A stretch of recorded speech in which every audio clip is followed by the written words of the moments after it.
Hi everyone, we must know what we eat in our daily diet. Why? Because due to industrialization, urbanization and globalization, lot of foods which are intentionally or unintentionally or accidentally adding chemicals to the food. We must have the knowledge what we eat.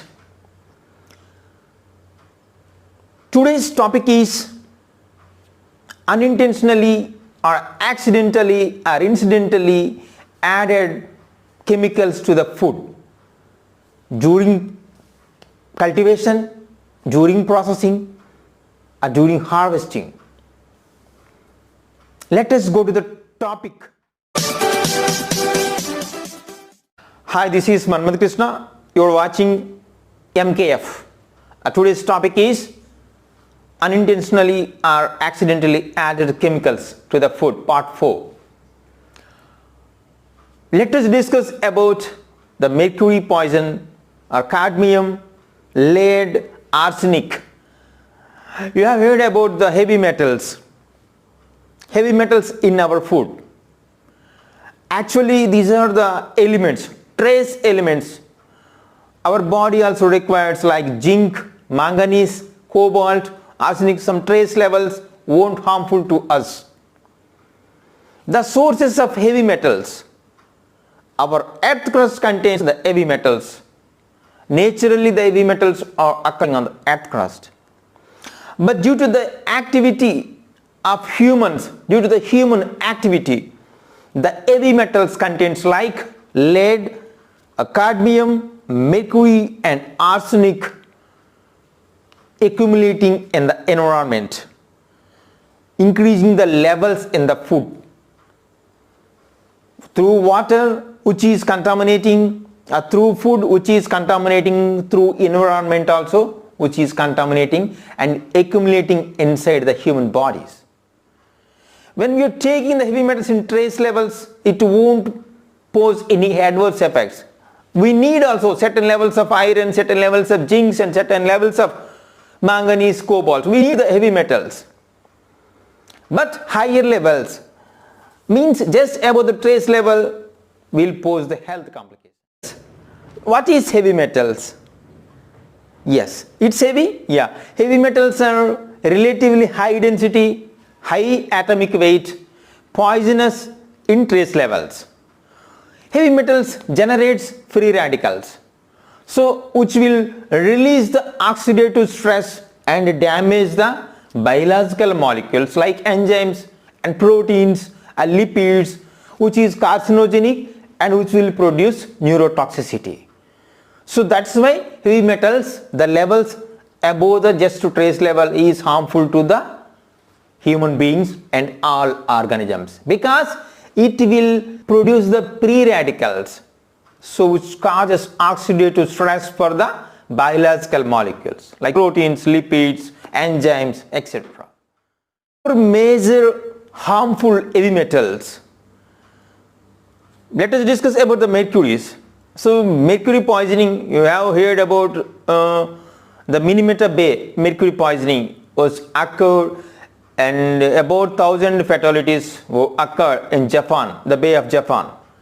The bay is surrounded by many chemical manufacturing industries, so the industrial emissions merging at the bay, which leads to the accumulation of mercury content in large fishes like tuna, mackerels and sardines. Large fishes accumulated methyl mercury poisoning, which is called Minamata Bay disease. So we can reduce how the mercury is emitting, how the mercury levels are increasing in the environment. The first one is the major sources of increasing the mercury levels by burning of coal, burning of fossil fuels.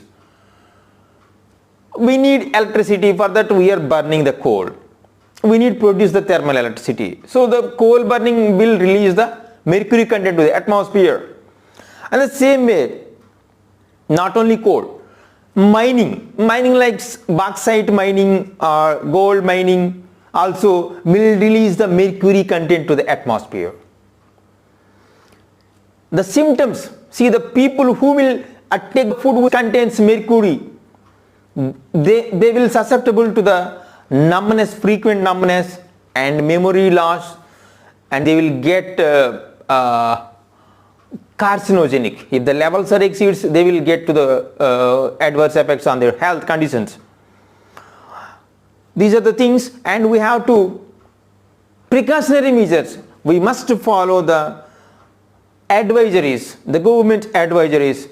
Every country is having the advisories, so they will publish the contents of the each and every bay and every zone, the levels of the mercury. So based on that, certain time, certain period or certain kinds of products we should not eat. We should avoid those things.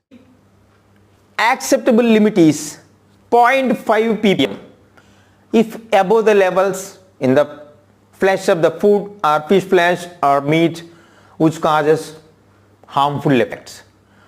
HPLC method, the MRPL is 28 ppb, but whereas the acceptable limit is 0.5 ppm mercury levels. Elements, arsenic contents are divided into two types. The one is organic arsenic and the second one is inorganic arsenic. The organic arsenic is present in plants and animals, whereas the inorganic arsenic is present in soil, water and rocky bottom. The inorganic arsenic is carcinogenic, which will create the cancer if the levels are exceeding 0.5 ppm. The next heavy metal is arsenic. Arsenic is also posing lot of health problems. Countries like India, most of the people are eating rice is their main diet. The people like South Indians mostly prefer the rice as the food for the crops. They are depending on rice for the crops. The rice contains more arsenic than other crops. Why? Because the paddy field during cultivation, the paddy field should be inundated. Lot of water, we have to flood the field. The rice needs lot of water. The paddy will absorb the arsenic more than wheat or cereals or pulses. Why? Because the paddy field need more water intake. So the arsenic levels which accumulate inside the rice. The people who are eating more quantity or more times or daily twice or thrice or rice, the people who are eating rice to fulfill the carbs, they should diversify their diet plan. And rice, lunch or something, dinner, some wheat or jawar, some millets foods like that, they have to diversify, then reduce the arsenic content. By boiling, by washing, we can remove only 30% of arsenic contents in rice. Remaining 70% retains not arsenic.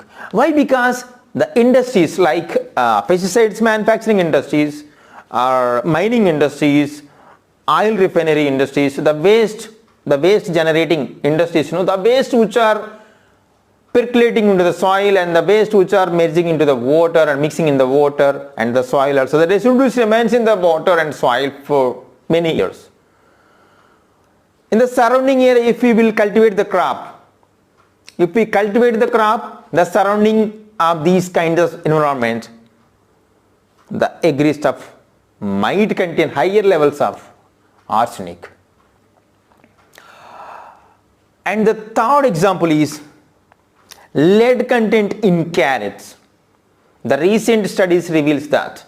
FSSA also, last year they have published. So the carrots contains higher amounts of lead. How the carrots contains lead? It's a root bat. The fields, the crop rotation mechanism. If the carrots were grown in the field which were previously grown by orchids crop, they will apply the pesticides which contains lead. After crop rotation, the soil remains the residues of the lead, so which will absorbed by the root carrot. So the higher levels of lead content in the carrot found due to this reason only. The carrots which were cultured, the crop which were previously cultured by the orchards. The soil contains lead for many years. These are the few examples. Let us discuss about the radiological hazards in foods. So what are the radiological hazards? How these are contaminating into the food? The sources of radiological hazards. The main sources is the contaminated soil and contaminated water and contaminated air. This is the major sources. And the second one is the sources through ingredients with radionuclides will contaminate the food. Then the third one is through packaging material, the radionuclides contaminating to the food. Examples are strontium 96, iodine 131 and cesium 137. Radiological hazards are rarely encountered in the food. However, when they do occur, pose risk and very harmful. Radiological hazards, radiological elements enters into the food through use of water which contains radio elements during food production. In the year 2011, the nuclear meltdown, nuclear power plant failure was occurred in the Bay of Japan. Radiological elements exposed to the atmosphere and absorbed in the soil also. Still the milk contains the radiological elements and still the vegetables also contains the radiological elements due to the nuclear meltdown which was occurred 8-9 years back at Fukushima. That is one example. And in the United States, the private wells also contains radionuclides like strontium. So the strontium also available in some private wells, they found the higher levels of strontium also. So we must follow the advisories, and based on the advisories, particular area and particular geographical region and the product authenticity and supplier assurance only we have to take the material and we have to procure the material. Product authenticity is the major preventive measures to avoid the radiological elements in the food. Thank you for watching my videos and please do subscribe my channel to get more updates in future. Thank you.